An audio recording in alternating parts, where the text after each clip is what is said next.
Mari kita mulai ya.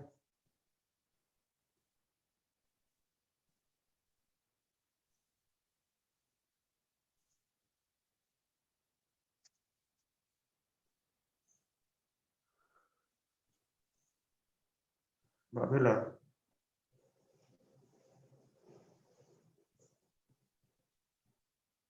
Halo Mbak Bella. Iya, Pak. Gimana, udah siap ya teman-temannya ya? Insya Allah sudah, Pak. Oke, Masih baik. ada beberapa yang belum saya hubungin. Oke. Gimana teman-teman, sudah dipastikan sudah subscribe untuk apa? Absensi?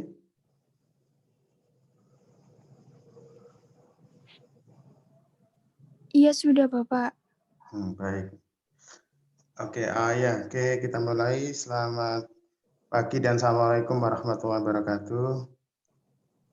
Waalaikumsalam warahmatullahi wabarakatuh.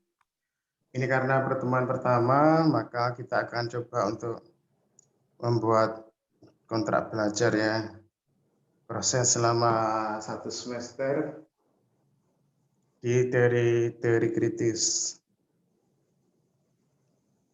Kalau Anda menempuh teori kritis berarti Anda telah menempuh teori-teori klasik dan modern.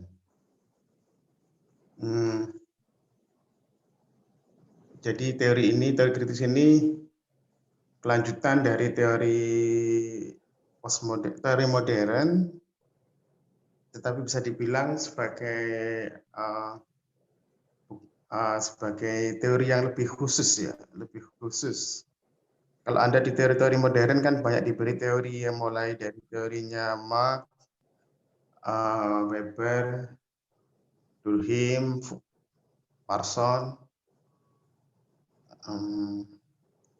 Robert King Merton, Josh Hoffman, teori-teori intinya bahwa di teori modern itu teorinya luar biasa banyak ya, teori yang sangat banyak.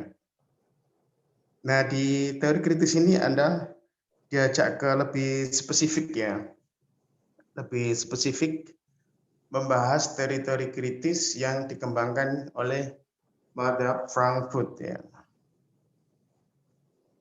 Ini teori-teori yang spesifik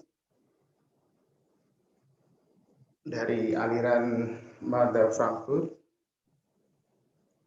dan ya spesifik tidak hanya dari sisi madhab, tetapi juga dari sisi fokus kajiannya. Dari fokus kajiannya sangat spesifik, lebih pada kritik terhadap kapitalisme ya. Kritik terhadap kapitalisme, kritik terhadap modernitas, kritik terhadap teknologi. Jadi teori ini lebih aksi ya, lebih aksi. Jadi kalau Anda mungkin di teori modern lebih abstrak ya, lebih diberi deskripsi konseptual tentang teori.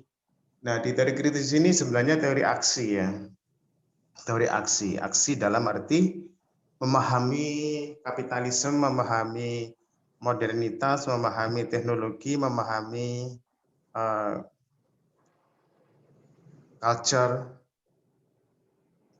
pop culture. Nah, setelah memahami itu deskriptif, tidak hanya sekedar deskriptif, tetapi juga harus preskriptif ya. Preskriptif itu dalam arti ada aksi lanjutan ya. Aksi lanjutan dari teori itu harus emansipatoris ya. Emansipatoris.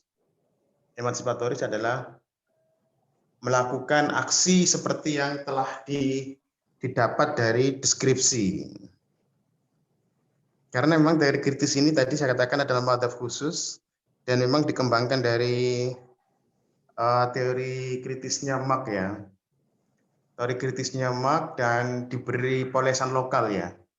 Maksudnya itu diberi polesan lokal itu dari Marx itu ya, memang Marx itu dari Jerman ya. Tetapi Marx itu kan banyak melalang buana ya ke Jerman, ke Eropa, ke Inggris. Nah, sehingga dari Marx itu lebih ke teori-teori universal. Nah, Lalu tokoh-tokoh di Jerman itu mencoba untuk mengembalikan Marx ke Jerman, dalam arti teori Marx itu digabung dengan dipoles dengan teori-teori lokal. Teori lokalnya Jerman itu siapa? Nah, Jerman itu memang punya tokoh-tokoh filosof yang luar biasa hebat ya, seperti Immanuel Kant, Hegel, Sigmund Freud. Hegel, Immanuel Kant, Sigmund Freud. Jadi Marx yang begitu universal itu lalu dipoles, diberi sentuhan lokal, dicampur dengan lokal. Ibaratnya seperti kopi ya, kopi itu Marx ya, hitam. Lalu diberi susu. Susu ini adalah aspek lokal ya, aspek lokal yang saya sebut tadi itu ada Immanuel Kant, ada Hegel, ada Sigmund Freud. Nah itu susu. Nah, campuran dari susu dan kopi itulah yang apa ya, dalam arti kopi susu itu ya. Nah itu adalah teori kritis. Teori kritis. Teorinya Marx yang begitu pahit ya, dalam arti pahit itu mengkritik habis masyarakat ya. Jadi Marx itu adalah ibarat kopi ya, kopi hitam itu ya, mengkritik habis masyarakat. Nah, teori lokal ini seperti susu dalam arti memang Jerman itu punya kekayaan luar biasa dalam sisi filsafat ya. Mungkin kita nggak punya ya di Indonesia ya, seperti kehebatan Jerman yang punya tokoh besar, filosof itu ya. Makanya itu adalah susu ya bagi orang Jerman.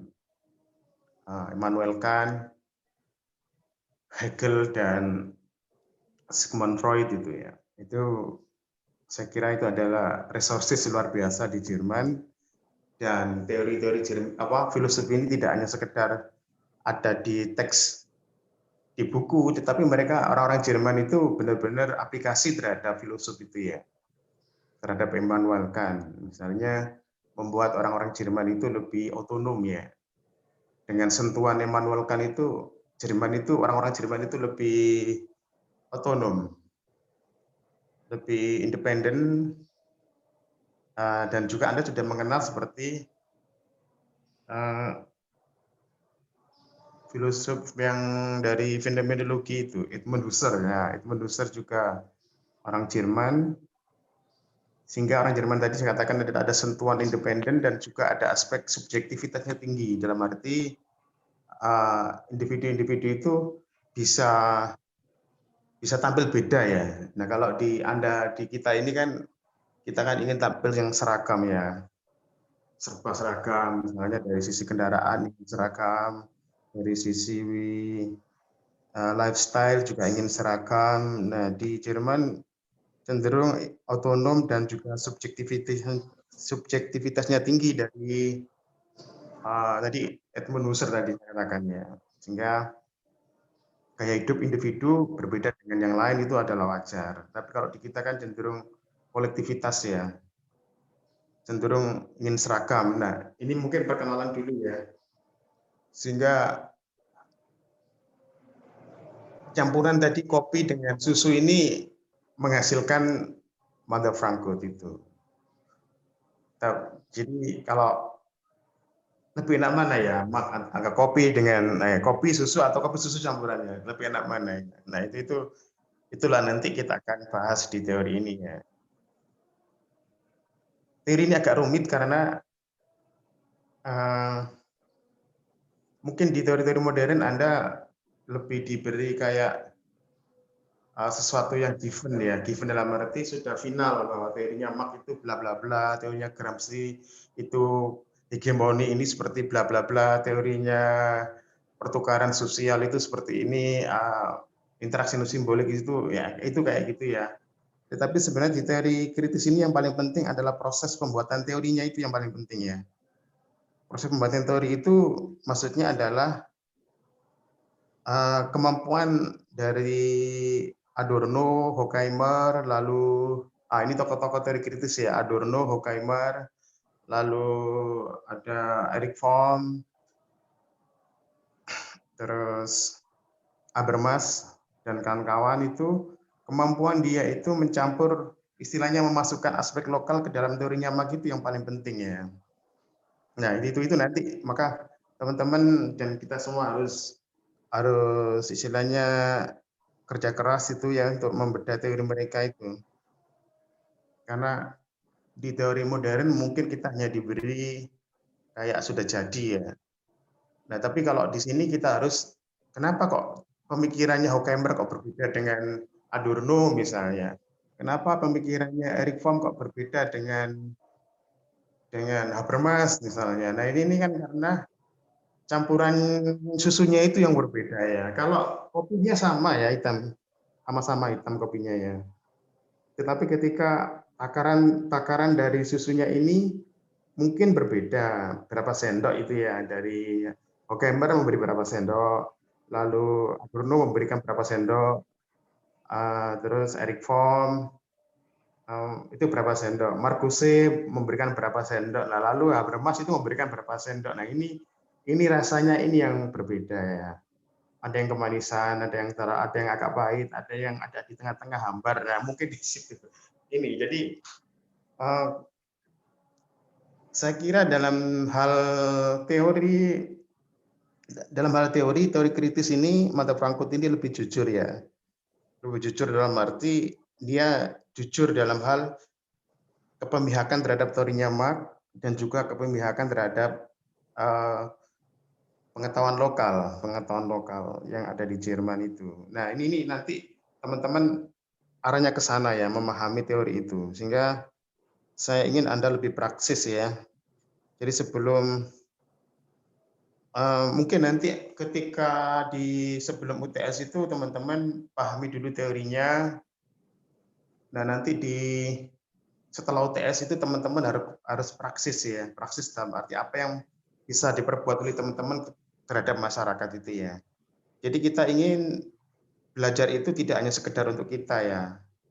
Untuk kita dalam arti untuk masing-masing mahasiswa dan dosen dan juga institusi, tapi kita ingin berkontribusi pada masyarakat.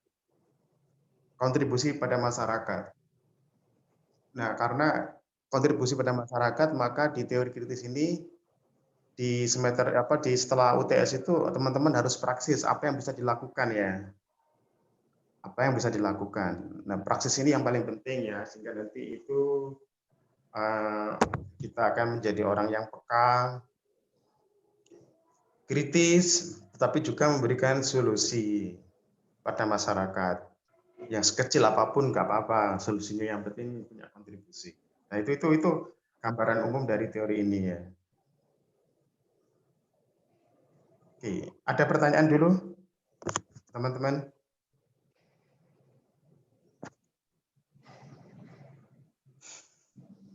Halo? Ini kok tidur semua ini?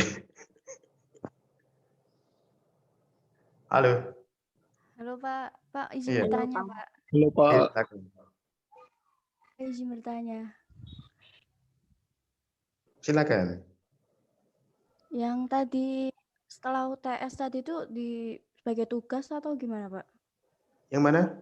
Yang katanya dalam setelah UTS tadi loh, kita harus menggunakan teori kritis harus praktis itu loh Pak. Apakah itu sebagai tugas atau gimana? Iya, sebagai tugas itu ya. Nanti sebagai tugas. Sebagai tugas untuk nilai tugasnya itu ya itu.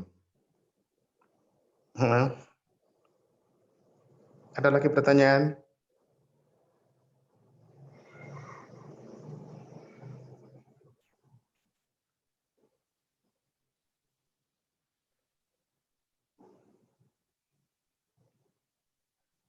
Kalau nggak ada pertanyaan, kita lanjutkan ya. Nah ini jadi ada pertanyaan sudah merujuk pada penilaian ya. Apa namanya memang Gandis ya? Yang pertanyaan tadi Gandis ya? Iya Pak. Iya. Oke. Gandis. Pak, Jalfa. Gimana Jalfa? halo Pak. Sebentar ya, saya Ini kan berarti dulu ya. Yang pernyataan tadi tak tulis dulu bentar.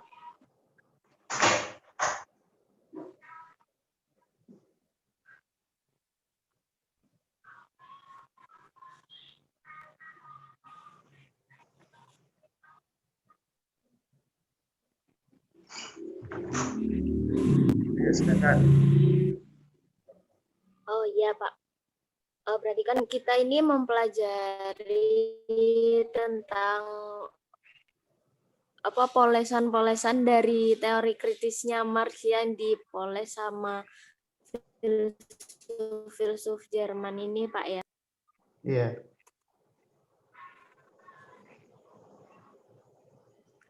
Terus apakah nanti pada akhirnya itu teorinya itu akan menghasilkan teori baru atau hanya modifikasi dari teori awal Pak? Kalau ditarik akhir. Ya, pertanyaan bagus ya. Apakah menghasilkan teori baru atau ini sebenarnya teorinya Marx itu teori yang sudah dalam arti sudah bagus dalam arti yang menjadi titik kritis dari teori kritis adalah teorinya Marx tentang apa? Bahwa ekonomi itu menentukan infrastruktur itu ya. Jadi Anda di waktu di teori modern itu kan telah diberikan teoritis misalnya kondisi material itu menentukan segalanya ya, kondisi material. Struktur ekonomi itu menentukan semuanya yang ada di baik sosial, ekonomi, politik, budaya itu memang ditentukan oleh kondisi tadi bukan ekonomi ya, ekonomi itu menentukan semuanya tadi itu ya. Nah, terus teori ini memang diotak-atik ya. Tadi bahasanya itu diotak-atik ya, diotak-atik oleh Horkheimer, oleh Adorno, oleh Erich Fromm, oleh Marcuse, oleh Habermas. Apakah menghasilkan teori baru ya? Pada titik-titik tertentu menghasilkan teori baru ya. Misalnya Habermas banyak dia menghasilkan konsep ya, menghasilkan konsep dan teori baru. Misalnya tentang ruang publik. Ruang publik ini kan teori khas Habermas ya. Itu juga baru. Walaupun bingkai teorinya kan jelas diambil dari Marx ya. Lalu teorinya Erich Fromm tentang apa? Tentang konsep jatuh cinta itu juga baru ya. The Art of Loving itu. Nah, itu Marx kan nggak mungkin bicara tentang hati ya. Maksudnya bagaimana sih orang mencinta itu? Karena Marx ini kan orang dianggap orang-orang feminis menganggap Marx itu buta gender ya. Nah, apalagi soal hati. Nah, Marx itu tidak membahas itu. Nah, nanti ada Erich Fromm yang khusus membahas tentang bagaimana the art of loving itu ya, bagaimana sih konsep jatuh cinta itu ternyata kok berbeda antar negara, antar masyarakat itu ya. Seni jatuh cinta itu ya. Jangan-jangan yang dikenal orang ini hanya jatuh cinta, tapi tidak punya seni mencintai. Nah, itu khas bahasan dari Erich Fromm nanti ya. Nah, ini jelas baru, walaupun dia menggunakan dasar teorinya Marx, tetapi Erich Fromm menghasilkan teori-teori baru tentang seni mencintai itu ya. Itu dan teorinya sangat relevan. Sangat relevan, nanti akan Anda bisa melihat bagaimana bedanya antara seni mencintai di beberapa negara dengan di kita ini. Kita ini kayaknya jatuh cinta ya, tidak punya seni mencintai kita ini kayaknya. Kalau nanti dari sisi Erich Fromm ya. Karena kalau beda antara jatuh cinta dengan seni mencintai itu. Kalau jatuh cinta itu cenderung ada dominasi satu pihak ya. Apakah laki-laki atau perempuan, tapi cenderung di negara kita ini kan, masyarakat kita ini kan laki-laki ya, yang punya hak ya untuk jatuh cinta lalu dia mengejar ini. Nah, itu seperti itu. Nah, itu jadi mereka walaupun menggunakan teorinya Marx, tapi karena campurannya luar biasa ya kalau menurut saya. Ada Immanuel Kant, lalu ada Hegel, lalu ada Sigmund Freud. Nah, itu akhirnya apalagi nanti Habermas itu menggabungkan dengan teori Alfred Schultz. Ya, sebentar ini. Mantul.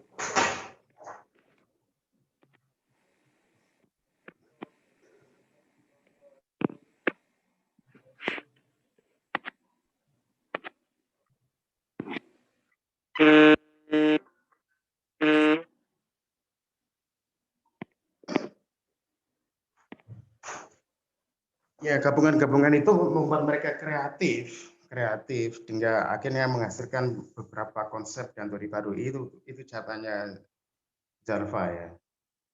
Oke, ada lagi yang bertanya?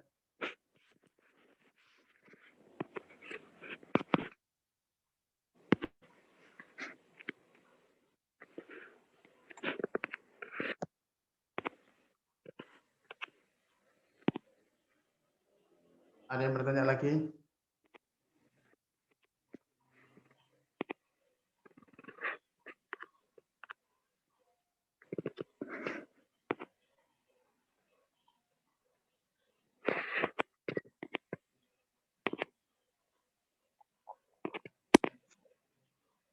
Oke, kalau nggak ada bertanya kita lanjutkan ya. Jadi tadi sudah diawali oleh Gandis, itu nanti penilaiannya seperti apa. Jadi ini karena era pandemi ya, tetapi kalau menurut saya apapun era ya kita harus kreatif ya, dalam arti sebagai seorang calon sosiolog tidak boleh dibatasi oleh keadaan ya.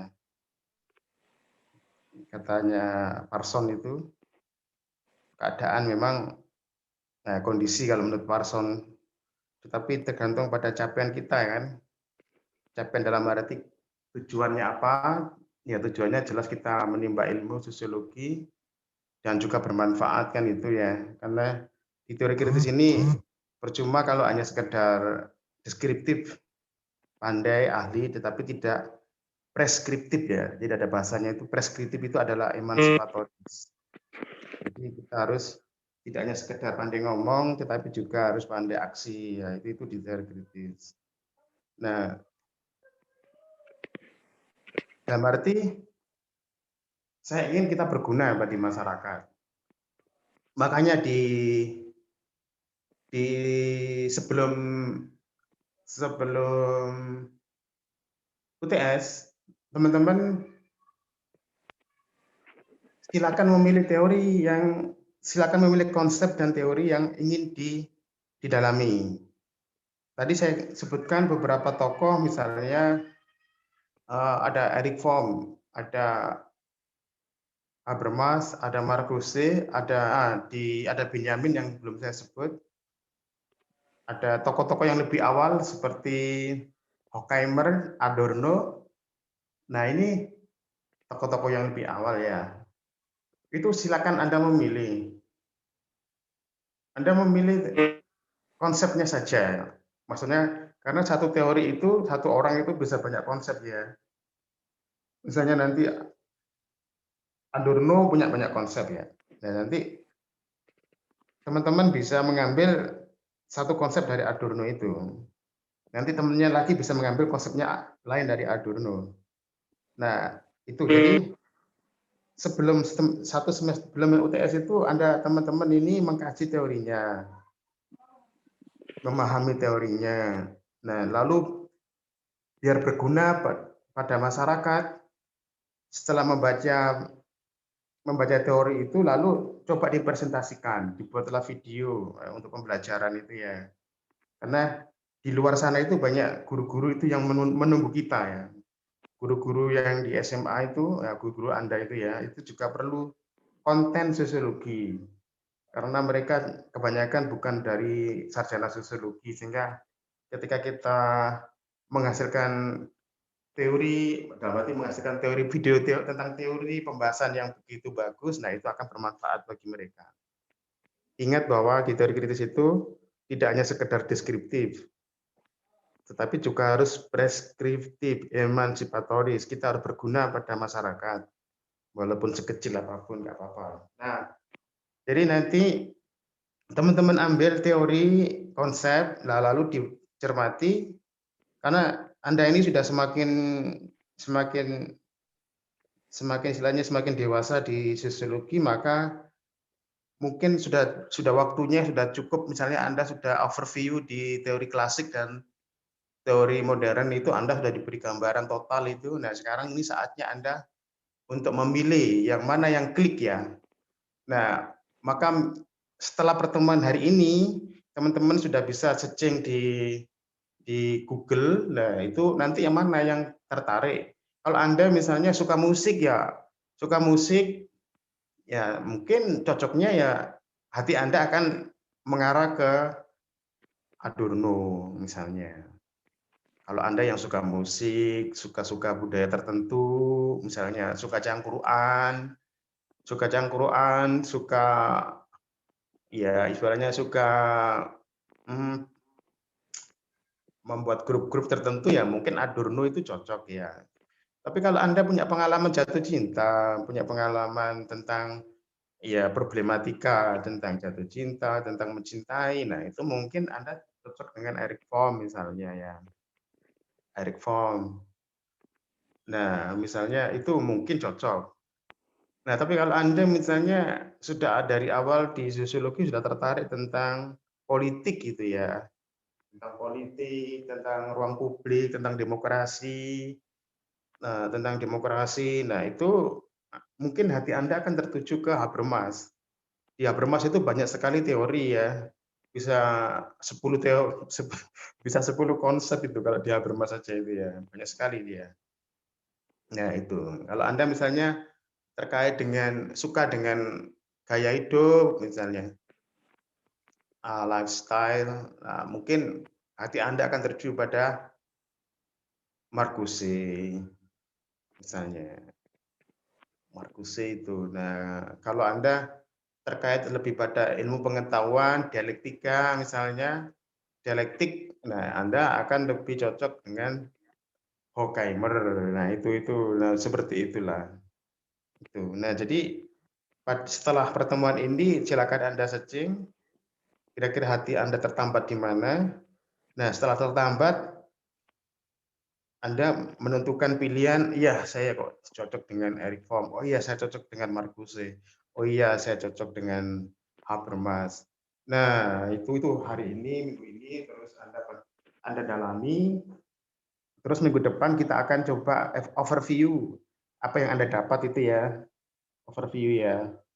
Kita akan bertemu lagi dengan lewat pembelajaran daring itu, kita akan tanyai satu persatu ya. Ini Anda dapat apa, sehingga nanti antar individu mahasiswa ini tidak sama. Kita akan tanyai satu persatu itu. Nah, itu setelah fix di minggu kedua itu,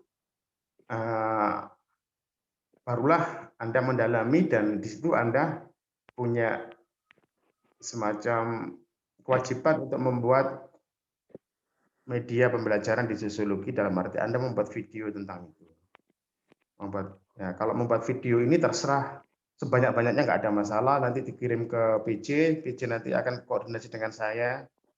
Nah, kita unggah di channel sosiologi channel yang setelah Anda subscribe itu. Nah, itu sampai ke UTS. Kita akan melakukan seperti itu. Nah, sebelum UTS itu nanti kita akan coba ajak teman-teman juga sudah aplikasinya ya. Setelah memahami teori tadi itu kan ada aplikasi dalam arti aksi emansipatorisnya mau diterapkan di mana kan gitu ya. Mau melakukan apa, aksi di mana gitu ya misalnya. Itu. Nah, itu nanti aksi itu nanti akan dikonsultasikan, jadi nanti kelas-kelas pertemuan reguler ini adalah untuk konsultasi ya, lebih konsultasi dalam arti verifikasi ya. Jadi kita beri kebebasan pada teman-teman untuk misalnya kita buka kelas, ya silakan Anda konsultasi. Nah, konsultasi itu nanti akan kita catat, misalnya itu. Ya, kita mulai untuk berpikir istilahnya komunikatif ya. Komunikatif itu jangan sampai menjadi seorang calon sosiolog atau sosiolog yang pendiam ya. Jadi harus kritis itu yang di sini. Jadi Anda sendiri harus kritis. Itu, jadi nanti akan diterapkan. Nah, diterapkan itulah butuh video lagi. Nah, itu kita nggak akan membatasi boleh berapa videonya. Itu karena tadi saya katakan bahwa kita akan berguna pada masyarakat sampai UAS. Nah, seperti itu. Oke, ada pertanyaan untuk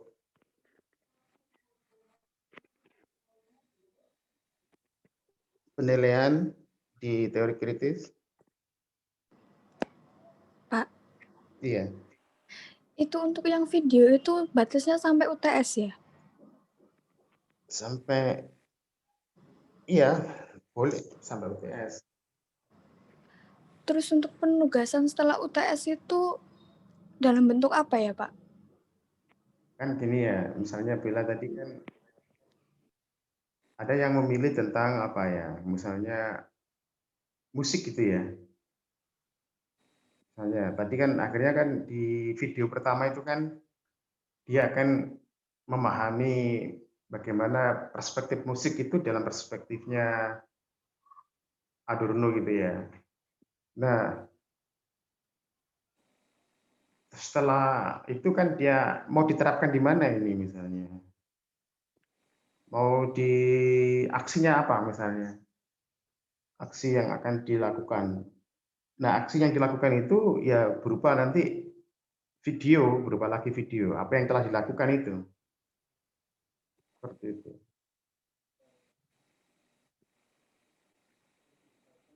Nah, ini kan kita ibaratnya kita kan belum paham ya. Misalnya karena apa sih yang paling penting di musik itu menurut Adorno kan kita belum paham ya.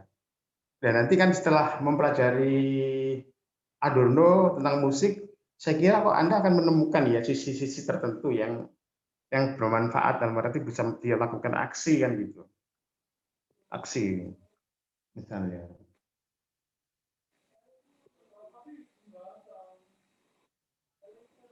Baik, Pak. Oke. Ada lagi yang ditanyakan?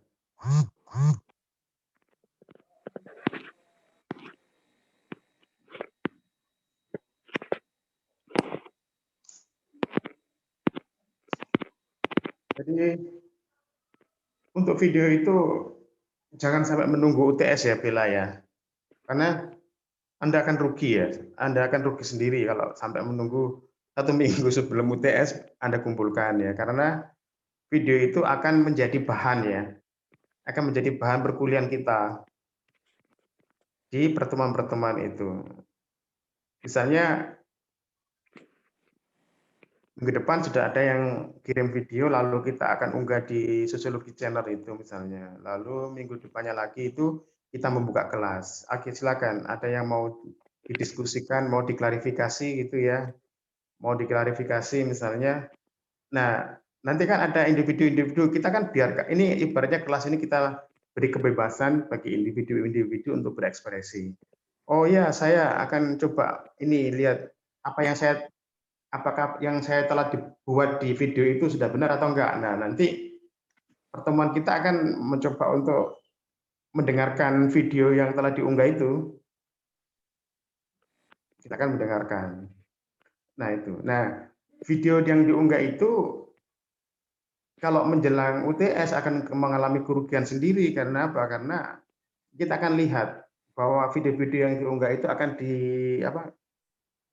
partisipasinya itu dalam arti teman-teman akan kita ajak aktif untuk melakukan komentar, melihat video-video di YouTube itu, komentar, aktif di situ. Karena kalau kita hanya mengandalkan Google Meet atau Zoom itu saya kira tidak begitu efektif karena Google Meet dan Zoom itu kan dibatasi oleh waktu ya. Tapi kalau video itu sudah diunggah di channel sosiologi itu kan Anda bisa mengomentari kapanpun, siang, malam, pagi, sore. Nah, saya akan cek Anda itu di situ. Saya akan melakukan cek apakah Anda ini termasuk yang aktif enggak ini ya, gitu ya. Seperti itu. Nah, nanti untuk aplikasi teman-teman boleh melihat video-video yang telah diunggah oleh kakak kelas Anda itu ya. Nah, kebetulan itu teori postmodern ya. Jadi mungkin saya kira Anda coba lihat mana yang cocok dengan Anda nanti ya. Misalnya kasusnya itu cocoknya apa, nanti Anda bisa melihat itu sehingga itu akan membantu Anda.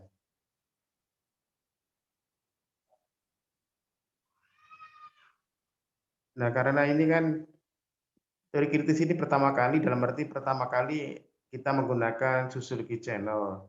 Mungkin nanti untuk semester depan ada di kelas Anda itu bisa menggunakan video-video Anda itu. Video Anda akan direview, akan dilihat, lalu akan dijadikan bahan. Nah, itu nanti mungkin untuk semester depan. Sehingga ide kita bahwa kita itu berguna itu, ya saya kira akan berguna kepada adik-adik kelas kita, kepada masyarakat secara luas. Oke, ada lagi yang ditanyakan Bella. Bella.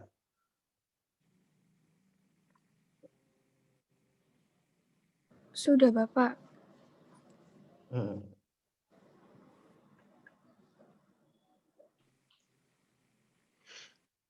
Tidak tutup kemungkinan teman-teman bisa mengambil teori kritis yang baru ya. Tidak ada. Tadi kan saya sebutkan kan teori-teori yang pendiri kan Adorno, Horkheimer kan pendirinya kan, Marcuse,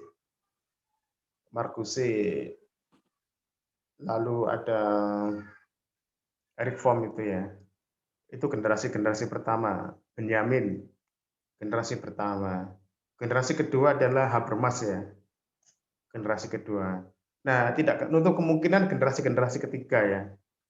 Teori kritis di era digital itu ya, di era internet itu pasti akan melahirkan juga. Nah, jadi tidak menutup kemungkinan Anda menggunakan teori kritis yang baru, itu boleh. Nanti tinggal dikonfirmasikan ke saya gitu aja ya. Saya ambil teori kritis yang ini misalnya. Oke, silakan, nggak apa-apa. Nanti kita akan cek apa betul ini genealoginya teori kritis kan gitu ya. Ya kita akan cari genealoginya. Arkeologinya akan kita cari apa betul ini gennya teori kritis kan gitu.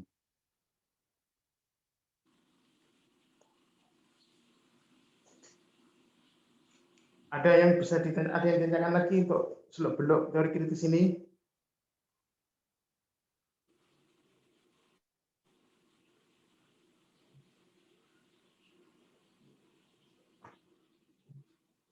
Kalau nggak ada, akan kita akhiri ya, Bella. Iya, Pak. Kenapa? Kita akhiri kalau nggak ada pertanyaan ya, karena ini kan hanya perkenalan kan. Lagi pula kan, Anda kan langsung punya tugas dalam arti searching teori mana kan yang Anda akan review kan ya. Oh iya, Pak. Berarti untuk minggu depan itu ya, Pak ya, menentukan teori ya, Pak ya. Setiap anak berbeda gitu ya, Pak. Iya, jadi minggu depan itu kita akan buka kelas langsung, kita misalnya Bella teorinya apa, Gandhi teorinya apa, lalu Jalva teorinya apa gitu.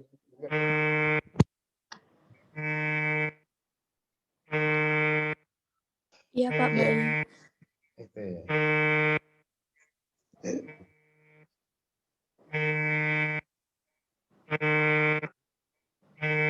Ini satu kelas ini berapa orang gitu, Bu? Bella?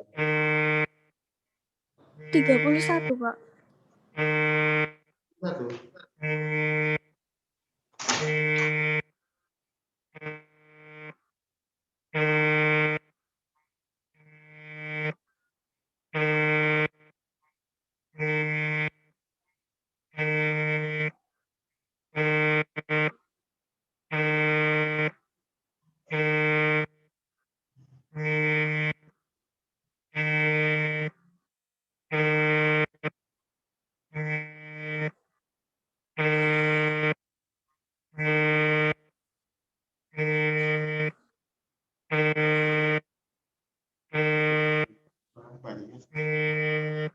baik. Mungkin kita akhiri dulu aja.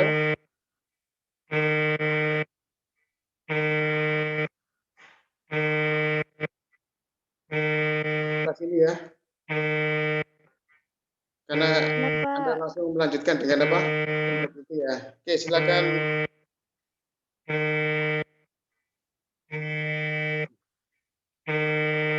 Akhiri. Selamat pagi dan assalamualaikum warahmatullahi wabarakatuh. Waalaikumsalam warahmatullahi wabarakatuh. Terima kasih, Pak. Sama-sama.